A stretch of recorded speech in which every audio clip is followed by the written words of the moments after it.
How do you make it to that level? It all started from the beginning when we were at school. Where do you see the accounting profession in the future?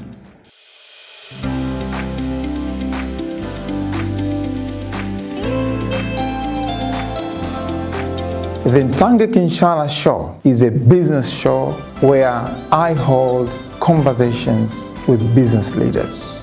From time to time, I invite successful business leaders or influential policymakers to sit with me and share the information, insights, and opinion on current matters and how they see the future.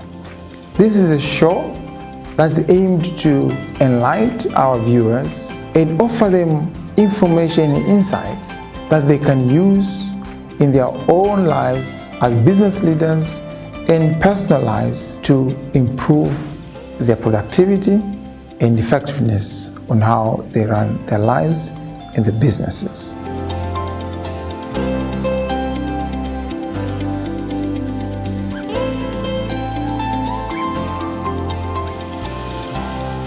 Welcome to the Ntangeki Nshala show. This is a show where we speak with successful business leaders and influential policymakers. And today our guest is Dr. Neema Kiure Msussa. Neema, welcome to the show. Thank you very much, Ntangeki. Neema, we know you as a successful professional. You have been an accountant and you are in the forefront of the women professionals progress, and we know you as the first female partner in the big 4 consulting companies in Tanzania. People might be wondering, how do you make it to that level as a lady and as a first person? Thank you very much, Mr. Nshala, for that. When I look back and when I talk to lady fellow colleagues, always what we are trying to say is not to lose focus. We should always be able to tell our kids, tell the young girls, and sometimes not only the young girls, but even the boys, that they should have the focus of what is it that they want to achieve, and they should keep going no matter what happens.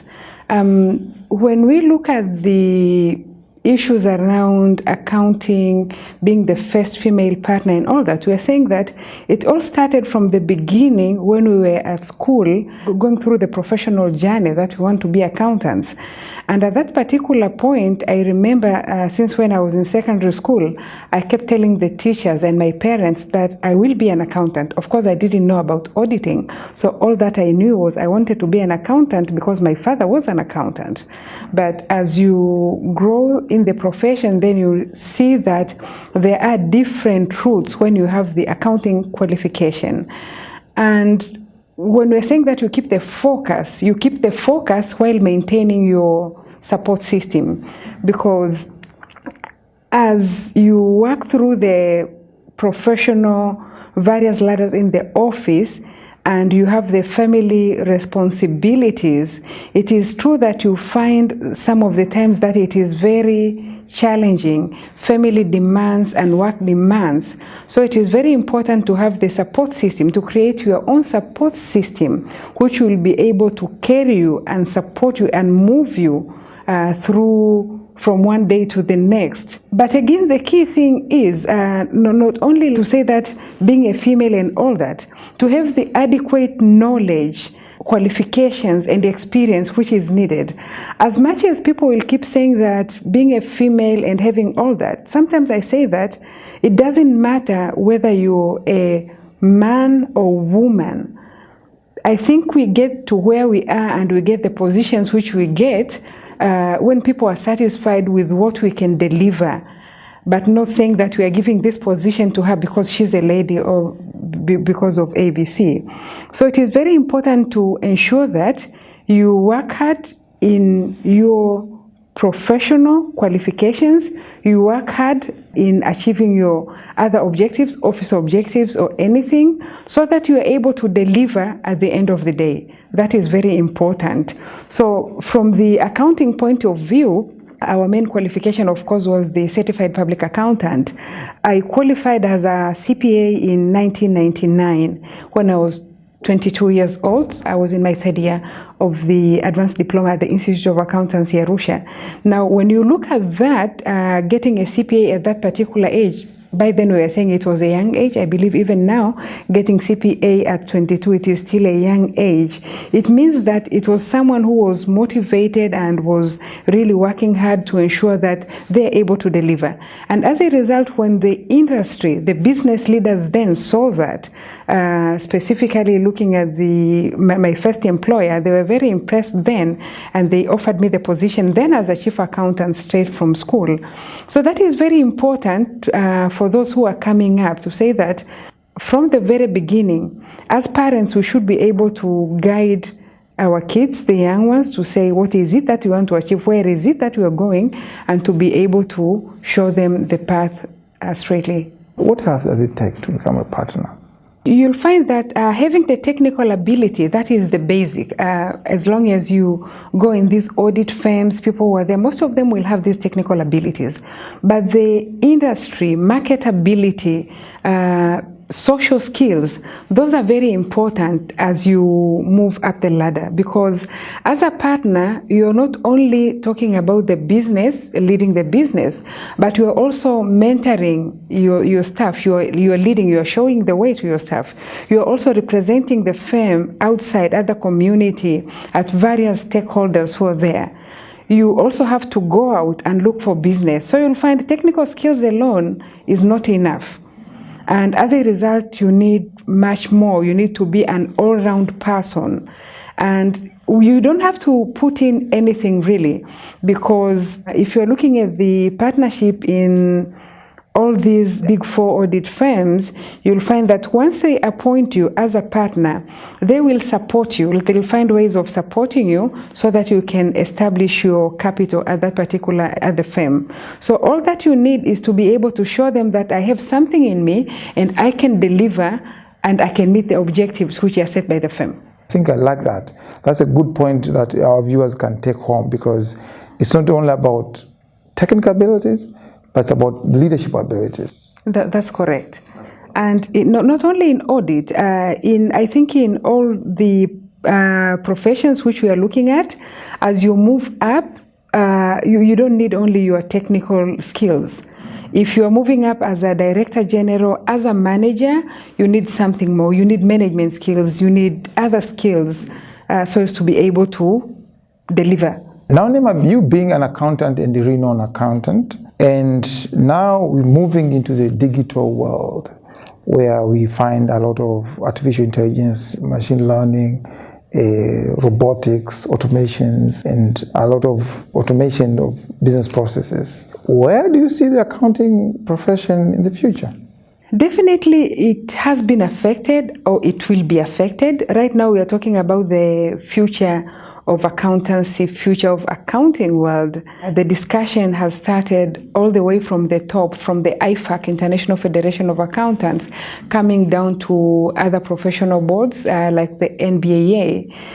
And we are now saying that our work and how we are doing not only the accounting part, but also auditors, tax, management accountants, and all of them will be affected.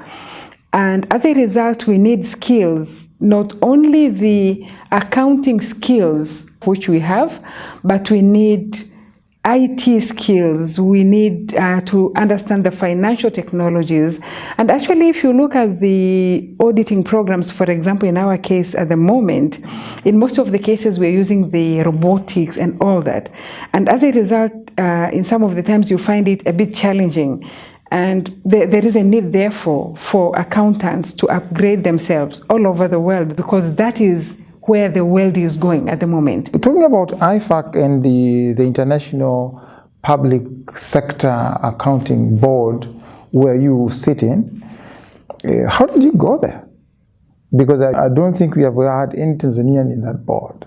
It's the International Public Sector Accounting Standards Board, the IPSASB. So when I started my auditing journey in 2000, I was interested in various challenges which occur in day-to-day life of an auditor, because you do not do one thing for a long time. Always you're moving, you're seeing different challenges.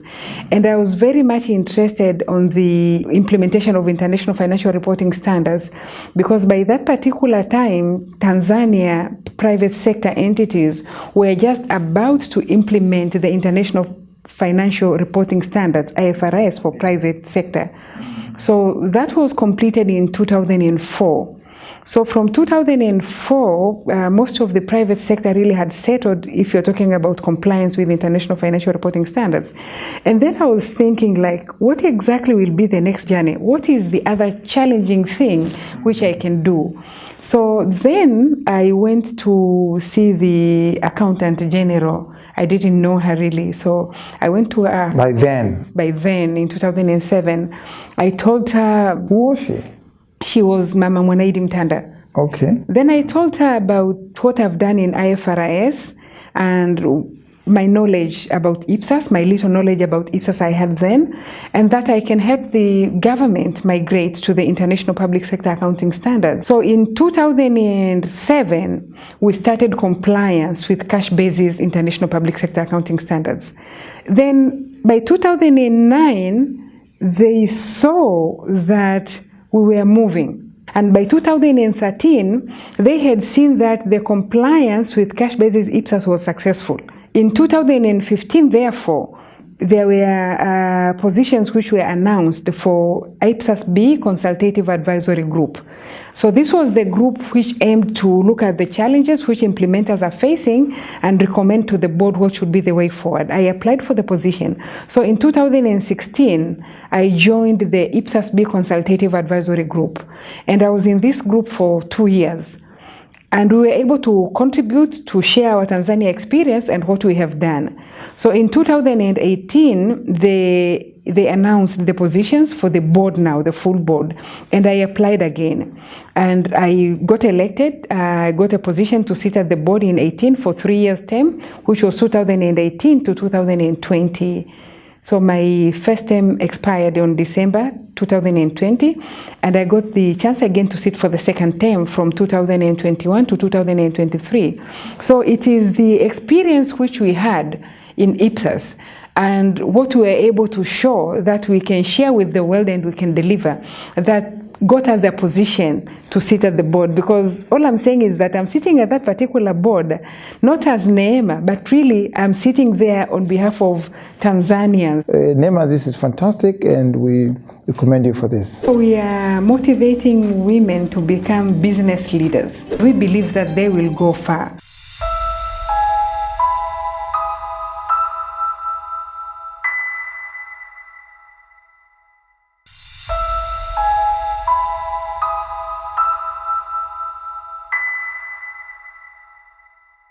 Dr. Neema, I understand you are the Vice Chairperson of the National Board of Accountants and Auditors, NBAA, and you know we are in the period of where the economies have been shattered by COVID pandemic. So how has the profession and how the business people you are trying to serve as consultants been affected by this? It is true that many businesses have shaken. If you're looking at the tourism, if you're looking at the real estate, many of those sectors have been affected.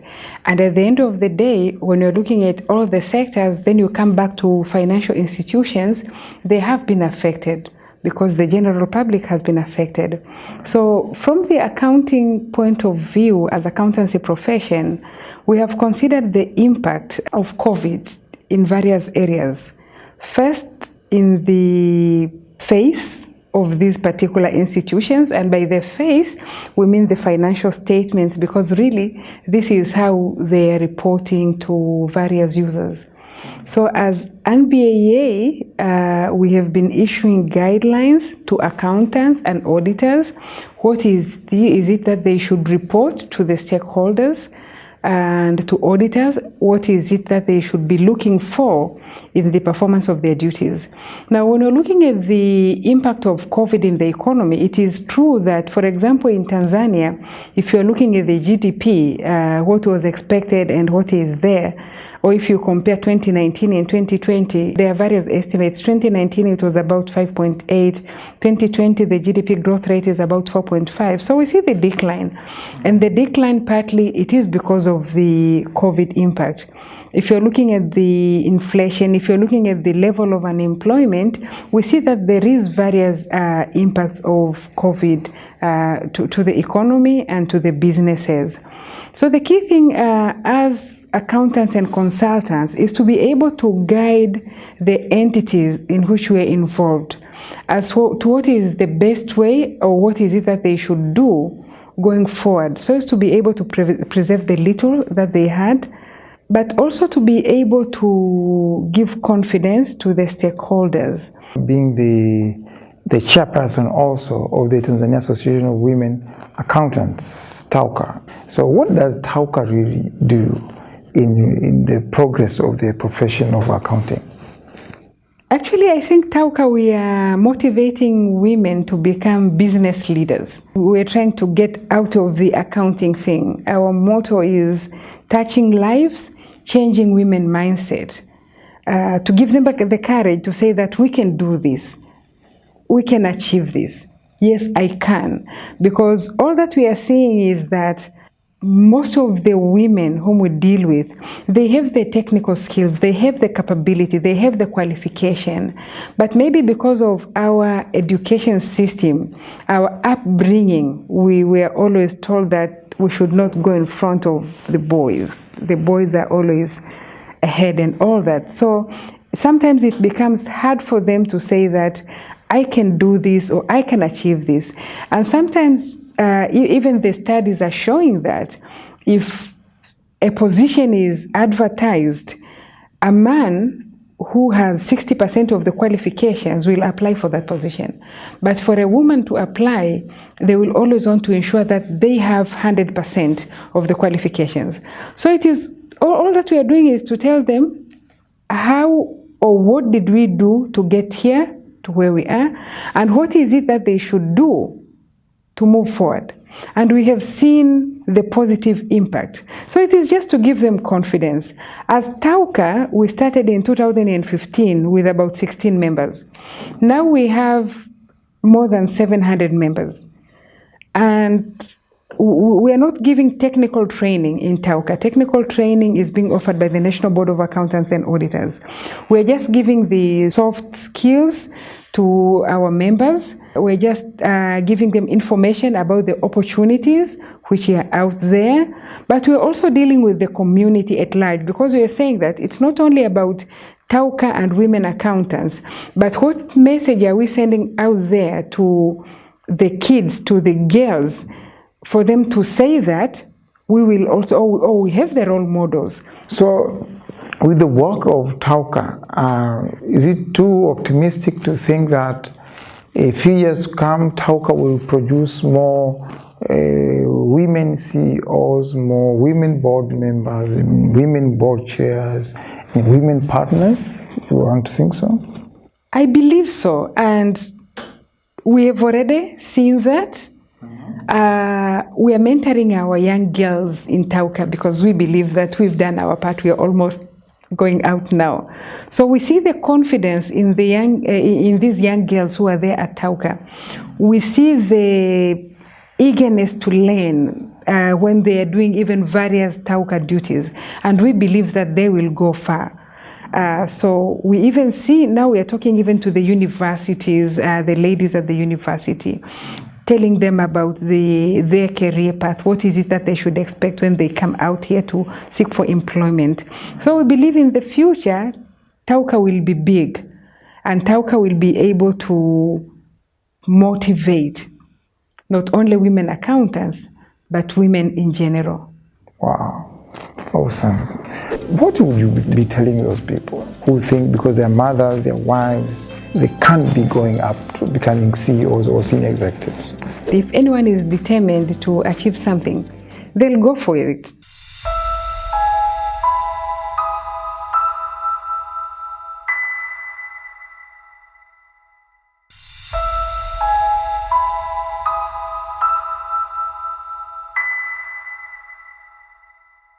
All right, Dr. Neema. Now I'm proud to call you Dr. Neema because I know for many years we have known you as Neema, but you have been able to once again upgrade yourself to earn this PhD in business management. Congratulations for that. Thank you very much, Nshala. But my question is, how do you do that? Because now you're a partner, you are a wife, you're a mother, you're busy as a consultant. How do you go out and do this PhD? And we know PhD being a bit challenging, especially when you're not an academician. I think if you are determined, if anyone is determined to achieve something, they'll go for it. As I said in the beginning, if you have the focus, if you've already said that this is where I want to go, then go for it. I see many people saying that, okay, we have the challenges, I'm a mother, I'm working, I have this. But then sometimes if we analyze our lives and what we are doing, the time that we spend in unnecessary things, the social groups, social media and all that, it's a lot. So if you are determined, then you should be able to plan your time to ensure that you achieve your goals. But again, I always keep going back to say that you need the support system, you need people who will take care, for example, of your kids while you're at the office, because even if you plan your time 100% well, you cannot work if you know that at home your kids are alone. And as a result, it comes back to the management skills, if we can call it that way, or the relationships which you have with your supporters, so that they are also comfortable working with you there at home so as to support you so that you can travel and deliver. So that is very important. So when you're looking at the support system, yes, we'll say that you have the support system at home, but even in the office, your relationship with your managers, your relationship with your colleagues, your relationship with your junior staff is very important. Because again, at the end of the day, if you are giving out instructions which they do not understand, that will affect the quality of the work. And then it will go back to the training which you are giving to these junior people, because if you empower them, if they are appropriately skilled, then it takes off a huge load off you. So I was able to, work during the day and spare some time, at least 3 hours in a day at night, in the evening, to look at my research, to look at my reports. With the support of the supervisors, I was able to deliver. But again, I did my PhD on the International Public Sector Accounting Standards, IPSASB implementation in Tanzania. So again, you'll see it is the area where I was interested in. And as a result, in every step, I was motivated to see what will be the result, what will be the outcome. Mm-hmm. Oh, interesting. And that really enabled me accomplish and make sure that I complete that particular your PhD journey. Yes. What would you be telling those people who think because their mothers, their wives, they can't be going up to becoming CEOs or senior executives? I'll just tell them that it can be done. Because sometimes it is just because someone does not have a role model or does not see someone who will tell her that this is what I did to get out of that situation. And as a result, people get stuck. So all that we'll say is that it can be done. Just be positive, keep moving. Be courageous enough to say that I'm taking the next step, and you're going to achieve that. Now, Neema, since you love reading, you love developing yourself, and me being a leadership enthusiast, I'd love to give you this present for coming to our show. Thank you very much, Ntangeki. Called The Moment of Truth. Thank you very much. So it's a small book which you can read at a go, but I believe it can help you and your subordinates in trying to change the attitude and become better people. Thank you very much, Ntangeki. I think this will be the 4th book that I'm reading, written by you. Oh, really? Yes. I hope it will be helpful to you and to your colleagues. Thank you very much. Congratulations. Thank you so much. Thank you so much, Neema. Thank you. Once again, thank you so much, Dr. Neema, for coming to our show. It's been a pleasure hosting you. Thank you once again.